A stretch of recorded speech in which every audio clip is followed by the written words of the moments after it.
비가 내리던 밤이었습니다. 작은 현관문 밖에서 낯익은 발소리가 들렸습니다. 문틈 사이로 비바람이 스며들고 그 사이로 들리는 떨리는 목소리. 엄마 나야. 우리야. 문 좀 열어줘요. 여보, 제발. 빨리 좀 너무 추워. 이 밤중에 무슨 일로 왔니? 내 앞에는 낯설 만큼 초라해진 아들과 며느리가 서 있었습니다. 한때 나를 무시하던 그 며느리의 얼굴엔 이제 자존심도 오만함도 남아있지 않았습니다. 엄마, 우리 갈 데가 없어요. 하루만 채워주세요. 이 집엔 남는 방이 없단다. 그 말이 내 입에서 나올 때 심장이 덜컥 내려앉는 듯 했습니다. 내가 낳은 아들이지만 그 순간만큼은 문을 열 수 없었습니다. 왜냐면 이 문 밖에 선 두 사람이 바로 내 인생에서 가장 깊은 상처를 남긴 사람들이었으니까요. 빗물이 발끝까지 차오르는데 나는 그저 문을 꽉 붙잡고 서 있었습니다. 그 문 뒤로 들려오는 울음소리. 하지만 그 눈물은 너무 늦게 흘러내린 눈물이었습니다. 사람이 이렇게 될 줄 그때는 정말 몰랐습니다. 이 아이가 내 마음을 짓밟던 그날, 며느리가 내 집을 가리키며 웃던 그날, 모든 건 이미 예고되어 있었는지도 모릅니다. 나는 문을 향해 조용히 속삭였습니다. 그 집을 탐내던 너희가 결국 이렇게 돌아올 줄은. 비바람이 세차게 불며 현관문을 때렸습니다. 그 소리 사이로 내 지난 세월이 되감기듯 스쳐갔습니다. 이제 다시는 열고 싶지 않은 기억이지만 그 밤의 울음소리를 들으니 어쩔 수 없이 그날로 돌아가게 되더군요. 모든 건 그날 남편의 제삿날이었습니다. 오랜만에 모인 가족들 사이에서 그녀의 웃음소리가 처음으로 거슬리던 바로 그날 말입니다. 그날은 남편의 제삿날이었습니다. 10년 동안 혼자 이 집을 지켜왔고 오늘만큼은 아들과 며느리가 오니 마음이 들떴죠. 와줘서 고맙다. 너희 얼굴 보니 힘이 나네. 어머니, 저희도 늘 오고 싶었어요. 요즘 너무 바빠서 이제 자주 올게요. 그녀의 웃음엔 늘 뭔가 숨은 뜻이 있었습니다. 하지만 그날은 그냥 반가운 마음으로 넘어갔습니다. 아들은 밥을 먹으며 이런저런 이야기를 나눴고 잠시나마 예전 가족의 온기가 느껴졌죠. 그런데 식탁 위 젓가락 소리가 멈춘 순간 며느리가 입을 열었습니다. 어머니, 요즘 이 동네 재개발 이야기 들으셨어요? 글쎄, 뉴스에 잠깐 나오던데. 나는 그런 데 관심 없어. 근데요, 집값이 정말 많이 올랐대요. 이참에 집 정리하면 어머니도 편해지고 저희도 도움이 될 텐데요. 그녀의 말투는 부드러웠지만 그 부드러움 속에 단단한 계산이 숨어 있었습니다. 나는 젓가락을 내려놓았습니다. 나는 이 집을 팔 생각이 없다. 어머니도 연세가 있으시니까 미리 정리해두면 좋잖아요. 이 집 팔면 저희도 애 낳고 넓은 데로 이사할 수 있고요. 그녀는 우리라는 단어를 참 자주 썼습니다. 하지만 그 우리 속엔 나 같은 늙은 어머니는 들어있지 않았죠. 엄마, 나도 그게 나쁘진 않다고 생각해. 이 집 너무 오래됐잖아. 엄마도 불편하시잖아. 너까지 왜 그러니? 이 집은 너희 아버지가 평생 땀 흘려 지은 집이야. 나는 이 집에서 늙고 싶다. 그날 저녁 남편의 영정 앞에서 나는 한참을 앉아 있었습니다. 촛불이 흔들릴 때마다 남편의 목소리가 귓가에 맴도는 듯 했습니다. 여보, 당신이 있을 땐 저 아이가 저렇게 눈치 없는 소리를 안 했는데 이제는 며느리 말 한마디에 휘둘리는 것 같아요. 그날 이후로 그 아이의 말투는 달라졌습니다. 며느리의 눈치를 보고 나를 향한 존댓말 속에서도 거리감이 느껴졌죠. 엄마, 그 집 문제는 천천히 얘기해요. 엄마, 며느리도 고생하잖아요. 하나같이 나를 위하는 척하는 말들이었지만 그 속엔 집이라는 단어가 늘 함께 따라다녔습니다. 그때 알았습니다. 욕심은 멀리서 오지 않는다는 걸요. 가족의 미소 속에 가장 깊은 욕심이 숨어 있을 줄은 몰랐습니다. 며칠 뒤 아들 부부가 다시 찾아왔습니다. 그날은 이상하게 며느리가 손에 두툼한 서류 봉투를 들고 있더군요. 커다란 웃음과 함께 이미 모든 걸 계획해둔 사람의 눈빛이었습니다. 어머니, 우리 생각해봤는데요. 이 집을 팔고 새 아파트로 옮기면 다들 편할 것 같아요. 그 얘기 또 하니? 지난번에 말했잖니. 난 여기서 살 거라고. 어머니, 세상 참 모르는 거예요. 요즘은 오래된 집 그냥 들고 있는 게 손해예요. 재개발되면 어차피 허물 텐데 지금이 팔기 딱 좋은 시기예요. 그녀의 말투에는 어머니를 위한 척하는 얄미운 친절이 배어 있었습니다. 아들은 옆에서 아무 말도 하지 않았습니다. 하지만 그 침묵이 오히려 더 아프게 다가왔습니다. 나는 이 집이 불편하지 않단다. 엄마, 나도 처음엔 반대했는데 생각해보니까 와이프 말이 틀린 건 아니에요. 집값이 지금 최고점이라잖아요. 나중엔 손해보면 어떡해요? 그 아이가 그렇게 말할 때 나는 처음으로 아들이 아닌 타인의 목소리를 들었습니다. 이제 그는 내 편이 아니었죠. 그의 시선은 내 얼굴이 아니라 며느리의 눈을 향하고 있었습니다. 그 집을 지을 때 너의 아버지가 어떻게 허리 굽히며 벽돌을 날랐는지 알기나 하니 돈으로 따질 수 없는 게 있는 거야. 그건 옛날 얘기죠. 지금은 현실을 봐야죠.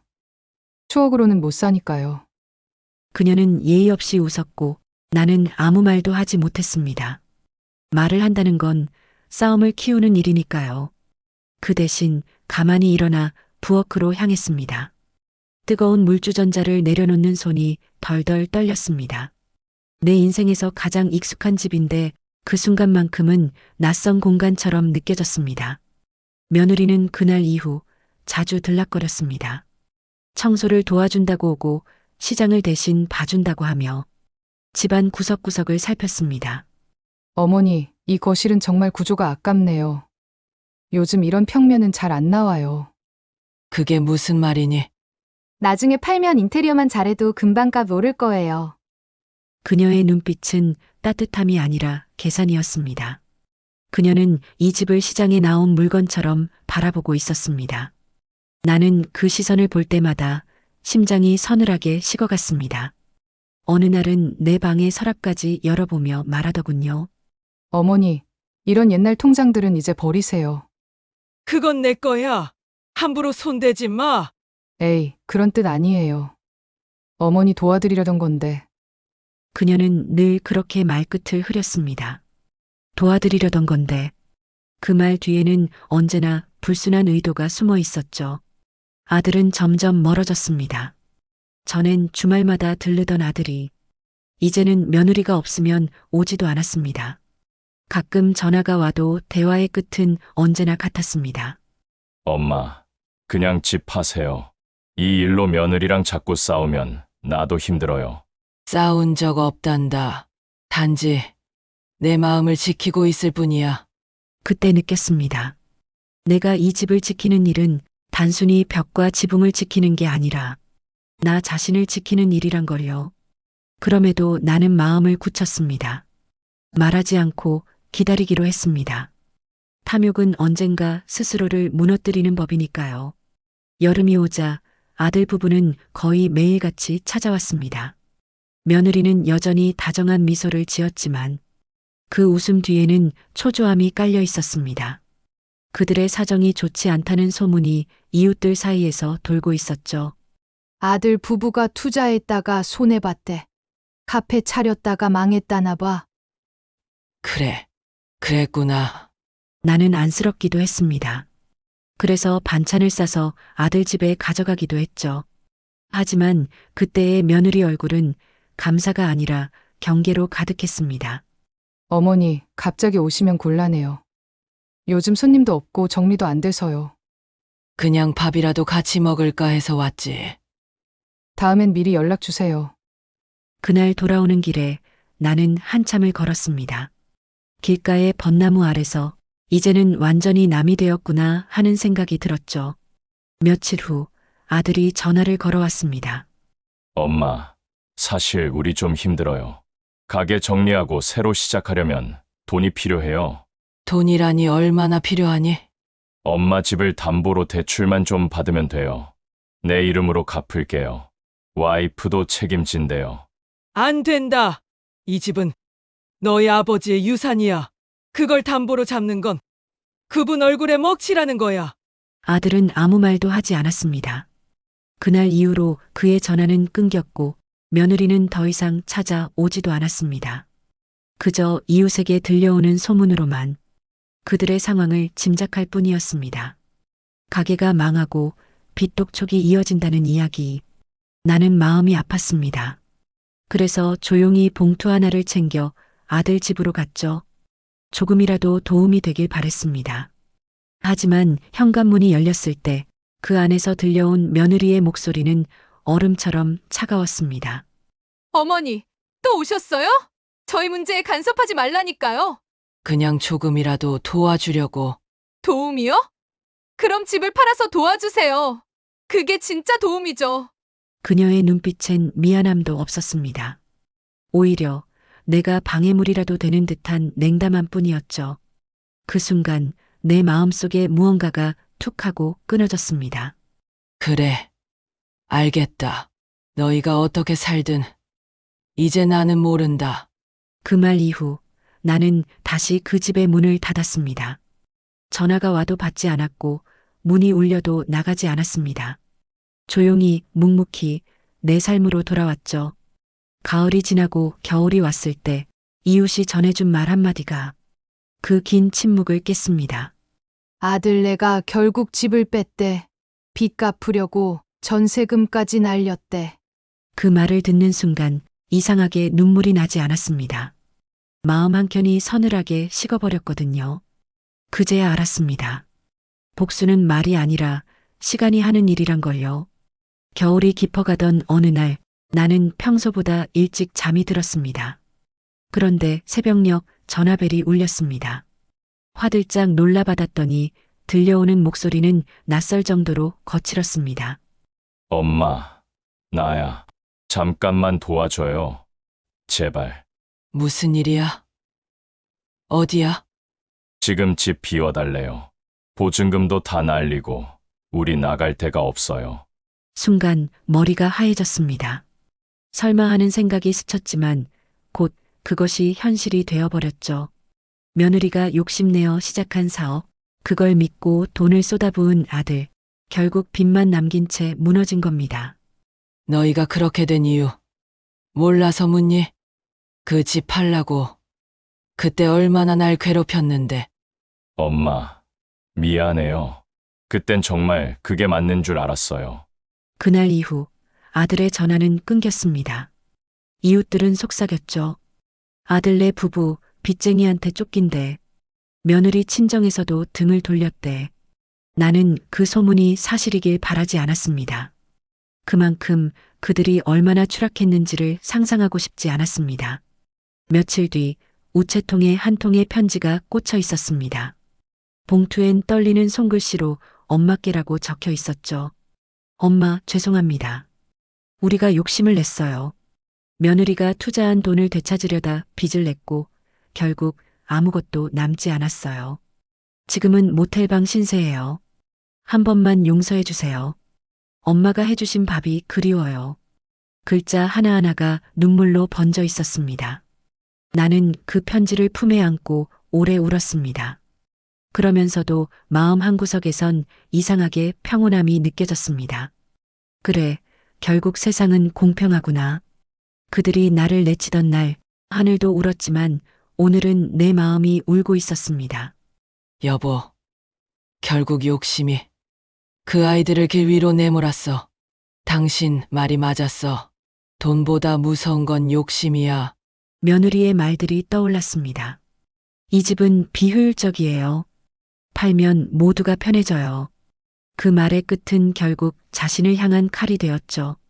그 후로 며칠 동안 문 앞에 택배 상자 같은 게 놓이기 시작했습니다. 열어보니 낡은 옷가지, 생활용품, 그리고 서류 몇 장. 아들네가 버리듯 두고 간 짐들이었습니다. 이걸 두고 간다는 건 다시 오겠단 뜻이겠지. 그리고 정말로 그들은 돌아왔습니다. 하필이면 남편의 기일 전날이었습니다. 그날 밤 하늘은 또다시 울었습니다. 비가 세차게 내리고 바람이 몰아치던 그때 문 앞에서 두 사람의 그림자가 다시 섰습니다. 엄마, 우리가 잘못했어요. 정말 잘못했어요. 어머니, 용서해 주세요. 이젠 어디 갈 데도 없어요. 나는 문 안에서 한참을 서 있었습니다. 그들의 울음소리가 문을 스쳤지만 내 마음은 쉽사리 열리지 않았습니다. 비와 함께 밀려드는 추억들, 그 안엔 모욕과 상처, 그리고 며느리의 차가운 말들이 여전히 살아 있었습니다. 이 비가 멈추면 그때 이야기하자. 지금은 문 열 생각이 없단다. 그들은 문 앞에서 울었고 나는 등 뒤에서 남편의 사진을 바라봤습니다. 그의 눈빛이 말하는 듯 했습니다. 이제는 내가 판단해라. 나는 촛불을 하나 켰습니다. 그 불빛이 흔들릴 때 내 마음도 흔들렸습니다. 하지만 그 불빛은 이내 다시 고요히 섰습니다. 시간이 얼마나 흘렀을까? 창문 밖에서는 여전히 비가 내리고 문 앞의 울음소리도 잦아들지 않았습니다. 나는 마음을 가라앉히려 차를 끓였습니다. 찻잔에서 피어오르는 김이 내 가슴 속 서늘함을 조금 녹여주더군요. 그때 문틈으로 희미하게 들리는 소리, 며느리의 흐느낌이었습니다. 어머니, 죄송해요. 정말 잘못했어요. 그때 왜 그런 말들을 했는지. 이제 와서 너무 후회돼요. 엄마, 나도 바보였어요. 그때 와이프 말만 듣고 엄마 마음을 몰랐어요. 나는 그들의 목소리를 들으며 눈물이 왈칵 쏟아졌습니다. 그렇지만 그 눈물은 슬픔보다 더 복잡한 것이었습니다.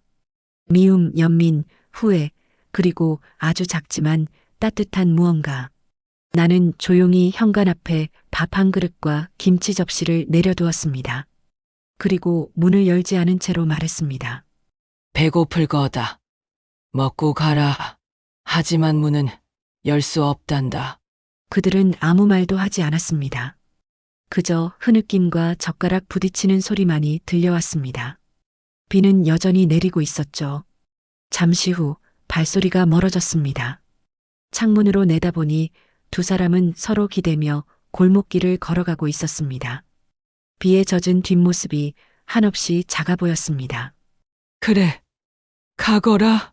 욕심의 끝은 결국 이런 거란다. 그날 밤 나는 오래도록 잠들지 못했습니다. 남편의 사진을 보며 말했습니다. 여보, 나 이제 이해해. 용서는 결국 나를 위한 거였어.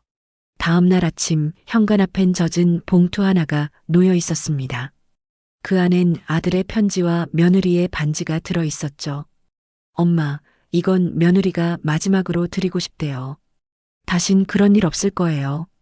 이제 어머니처럼 살고 싶어요. 그 반지는 이제 욕심을 버리겠다는 그 아이의 약속 같았습니다. 나는 그 반지를 손에 쥐고 한참 동안 서 있었습니다. 차갑던 금속이 내 체온에 녹아들 때 그제야 마음속 응어리가 조금씩 풀렸습니다. 겨울이 가고 봄이 오자 집 앞에 매화나무가 다시 꽃을 피웠습니다. 작년 겨울엔 얼어 죽을까 걱정했는데 어김없이 새 가지가 돋아나는 걸 보니 참 이상하지요. 무너졌다고 생각했던 마음도 때가 되면 이렇게 다시 피어나는가 봅니다. 나는 마당의 흙을 고르며 중얼거렸습니다. 그래. 살아있는 건 다 제때가 있는 거야. 꽃도, 사람의 마음도. 그날 이후로 아들 부부에게서 소식은 한동안 없었습니다. 처음엔 일부러 거리를 두려는 마음이 컸습니다. 하지만 시간이 지나면서 그들의 얼굴이 떠오를 때마다 이상하게 미움보다는 안쓰러움이 먼저 밀려왔습니다. 하루는 마을회관에 나가서 함께 점심을 먹었습니다. 이웃들이 내게 물었습니다. 그 아들 부부는 요즘 어때요? 몰라요. 다만 잘 지내길 바라죠. 그렇게 쉽게 용서가 돼요? 용서가 아니라 내려놓은 거예요. 결국 자기 욕심에 벌을 받았잖아요. 이웃들은 잠시 말을 잃었습니다. 그리고 누군가 조용히 말했습니다. 그래도 대단하세요, 어머니. 저라면 아직도 화가 나서 잠도 못 잤을 텐데. 화를 품으면 그 화가 내 안에 머물잖아요. 그건 너무 무거워요. 나이 들수록 마음이 가벼워야 해요. 그날 집으로 돌아오는 길에 하늘을 올려다봤습니다. 햇살이 따스했고 새들이 지붕 위를 스쳐갔습니다. 오랜만에 느껴보는 평온이었습니다. 나는 마당에 앉아 남편의 사진을 손에 들었습니다. 여보, 당신이 떠난 뒤 나는 참 많은 걸 배웠어요. 욕심은 사람을 망하게 하지만 용서는 사람을 살리네요. 우리 아들 아직 어린가 봐요. 그래도 언젠간 제대로 살길 바래요. 그 말을 마치고 난 뒤 바람이 살짝 불었습니다. 남편의 사진이 흔들리고 창문이 덜컥거리더니 어디선가 종소리처럼 맑은 소리가 들렸습니다. 그건 마치 잘했다는 위로 같았습니다. 며칠 후 우편함에 엽서 한 장이 들어 있었습니다. 발신이는 아들. 짧은 문장, 떨리는 글씨로 이렇게 적혀 있었습니다. 엄마, 우리 이제 조그만 전셋집 구했어요.